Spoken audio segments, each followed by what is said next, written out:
Welcome to the city of Malaga.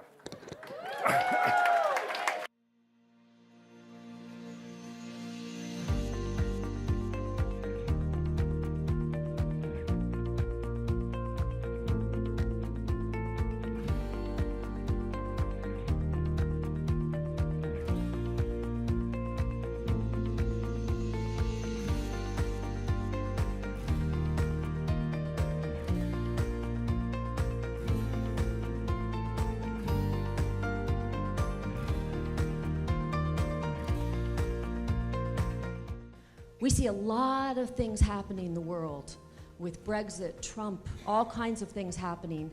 And a lot of it, if you look down to it, is the root cause is this idea around the future of work. That you all will find the right framework for debate, reflection, and intelligent proposal that we will follow with mass interest. If you think that education is expensive, try ignorance. At a time of supreme economic and social disruption, how do we create productive, fulfilling work for marginalized young men and women all over the world to give them a stake in the future of their societies? And what does it take to shape this future of work, to take all the chances ahead of us and provide for those who won't be able to easily adapt? The technology revolution will produce a new wave of dramatic increases on productivity, but also will release a lot of value and opportunities of growth. We can create a more inclusive economy and a more inclusive world. There is a bright future. There is a future of work. There is no denying that. A lot of people will have to transit from the manufacturing to the services.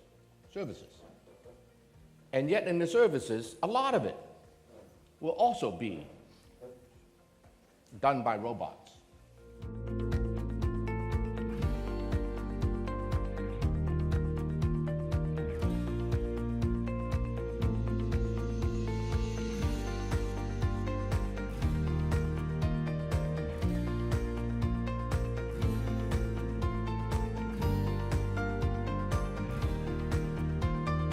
The market is globalization, but not your grandfather's globalization.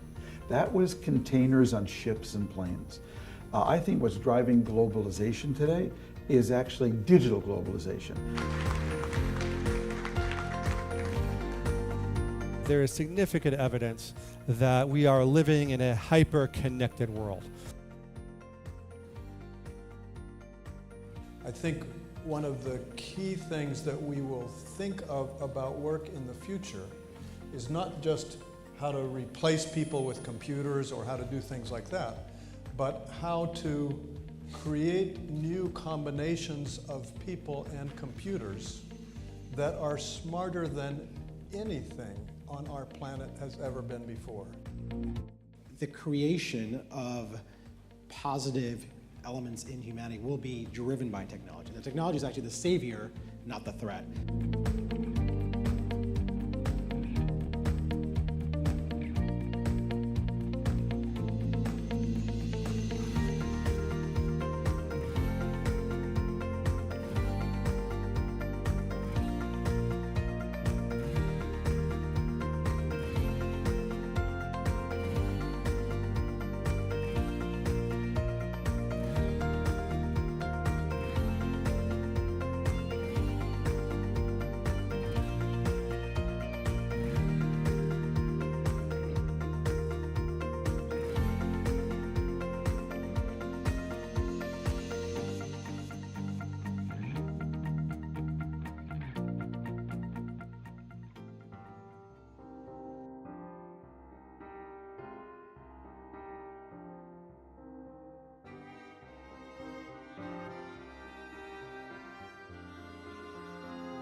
because one of the things that music does when everyone can hear it quietly is transports you and sends messages of peace and love and hope through music.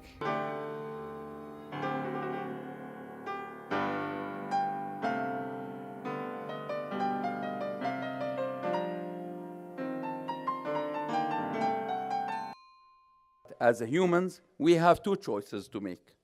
The first choice, the choice of coexistence, with which such great buildings are erected. And the second choice is the choice of war and non-understanding, with which art, intellect, and love are all suppressed.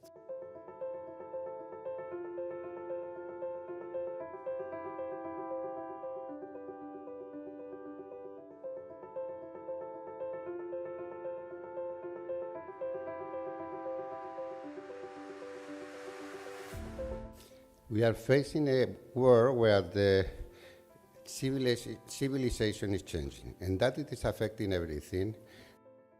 So in 2015, the number of international migrants worldwide, people residing in a country other than their own, had reached 244 million people. Technology is changing how the work gets done faster than people are able to reskill and upskill. I think the bigger disruptor today is data. It is becoming the new oil, and I think why I bring that up is a lot of new wars in the world, whatever they call them, will be fought over data. The big issue around youth unemployment, I think it comes down to one singular thing, which is skills. And what's the root cause of the skills issue we have in our hands? It's education. We have to build a new workforce, a workforce that we can have add-on skills. There is a new emergence, there's a new very important technology trend, which is digitalizing everything, digitalizing things, the Internet of Things. Now, more than any other time, is our opportunity to leverage the technology, to create new business models.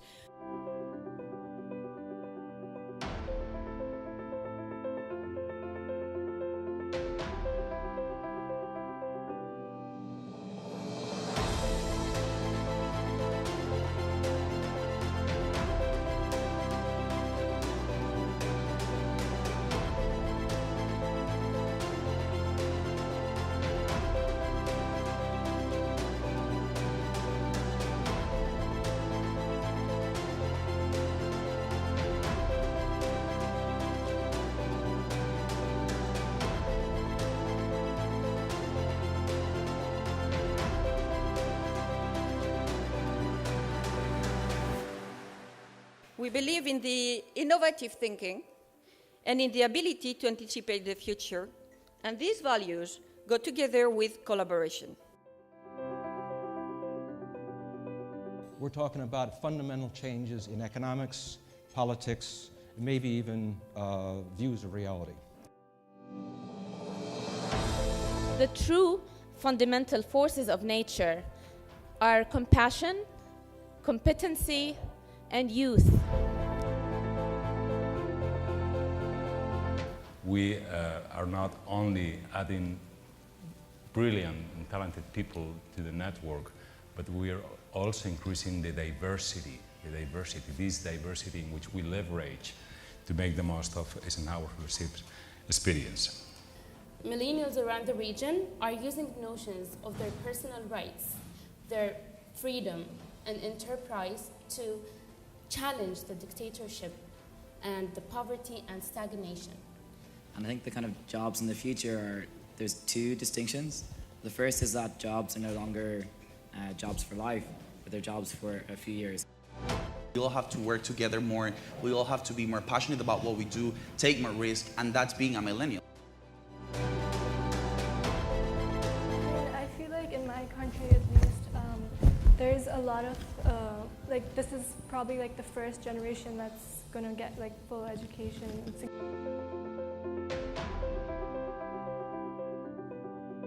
We are looking to collaborate. We're empowered now. We can do outsourcing and crowdfunding, and we have all these tools in our hands.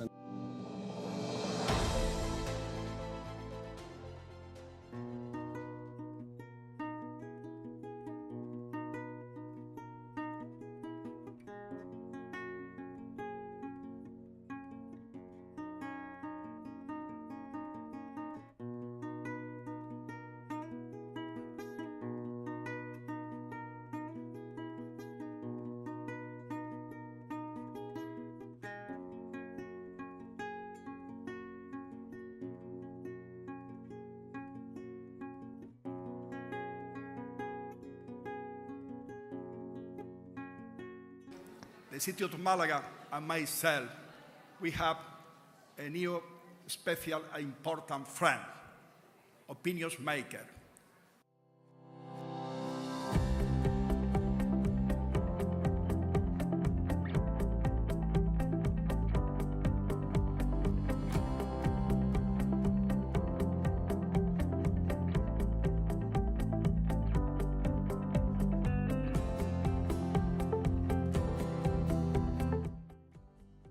The Eisenhower Fellows play hard and work hard.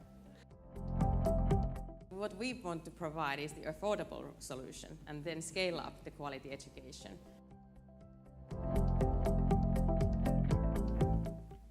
So in other words, one teacher scaling for 100,000 students. It means that we can get closer to solve the global problem, how we can find teacher for 1 billion people looking for education. That's what we're about, is changing the world. And sometimes it can seem a little lonely or frustrated when you think it's a one-by-one thing, but that's what does it. It's the cumulative impact of individual behavior, and these individuals together, Eisenhower Fellows, are truly, truly making a difference and have. Change in the world is increasingly frantic, almost violent. Single variable that can explain why some countries like US, Japan produces 5 times more innovation than the average. It's because they have 5 times more scientists per inhabitants. Finally, to all of you, our fellows, our guests, and our new youth leaders, thank you for traveling from so far away to be here with us for this exhilarating event. You, our fellows, are the reason we exist. You are the beating heart of this organization that we all cherish. Mil gracias, 1,000 thanks.